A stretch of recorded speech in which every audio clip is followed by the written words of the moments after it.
লেজ আছে, এর তো আর লেজ নাই, তাহলে কিন্তু সব কিছু বানরের মতো, শুধু পার্থক্য লেজটা নাই। এজন্য মানুষ দুই প্রকার, একটা হলো সৃষ্টিগত মানুষ, আর একটা হলো গুণগত মানুষ।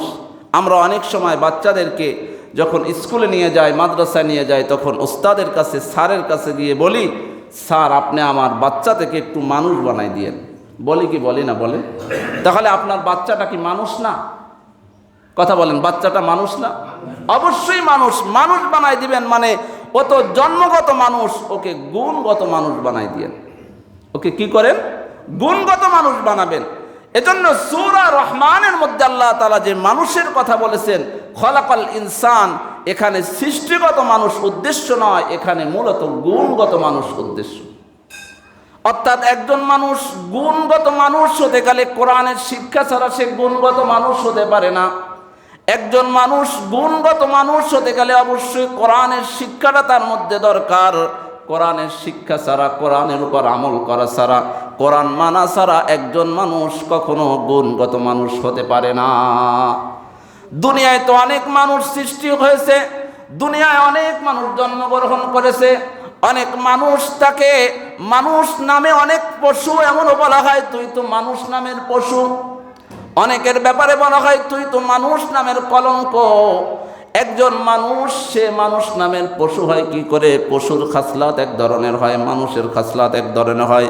সুতরাং একজন মানুষ, পশু যেভাবে একটা মারে ধরে সব কিছু খেয়ে নেয়, কারো উপর জুলুমের কোনো বাজবুজ তার মধ্যে নাই, কোনটা নিজের কোনটা অন্যের, এটা যেমনিভাবে একটা পশু বুঝে না কোনটা নিজের মালিকের ফসল কোনটা অন্যের মালিকের ফসল, এটা যেমনিভাবে একটা পশু বোঝে না, মানুষের মধ্যেও এমন কিছু মানুষ আছে কোনটা নিজের কোনটা অন্যের কোনো কিছু বোঝে না। নিজেরটা যেমনিভাবে নিজের জন্য বৈধ মনে করে, অন্যের গুলো নিজের জন্য সেইভাবে বৈধ মনে করে।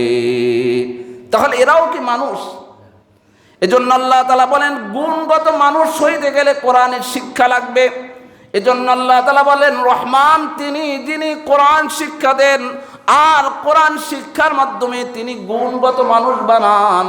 এজন্য যাদের মধ্যে কোরআনের শিক্ষা নাই, কোরআনের বুঝ যাদের মধ্যে নাই, তারা মানুষ, তবে তারা আসলে শুধুমাত্র সৃষ্টিগত মানুষ।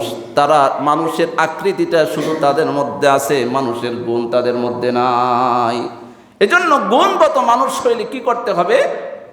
কথা বলেন না? কোরআনের শিক্ষা, শুধুমাত্র কোরআন পড়লাম এর মাধ্যমে কিন্তু গুণগত মানুষ হওয়া যায় না। কারণ অনেকেই তো কোরআন পড়তে পারে, আবার তার মধ্যে পশুর থেকেও তার খাসলাতটা অনেক সময় খারাপ হয়।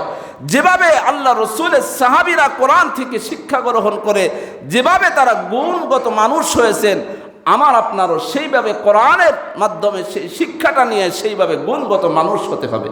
অর্থাৎ কোরআনের মধ্যে যে শিক্ষাটা আমাকে আপনাকে দেয়া হয়েছে, অন্যের প্রতি জুলুম করা যাবে না, জালেমদেরকে আল্লাহ তাআলা পছন্দ করেন না, ভালোবাসেন না। এই যে কোরআনের যে শিক্ষা, এই শিক্ষাগুলো নিজের মধ্যে আনলেই তখন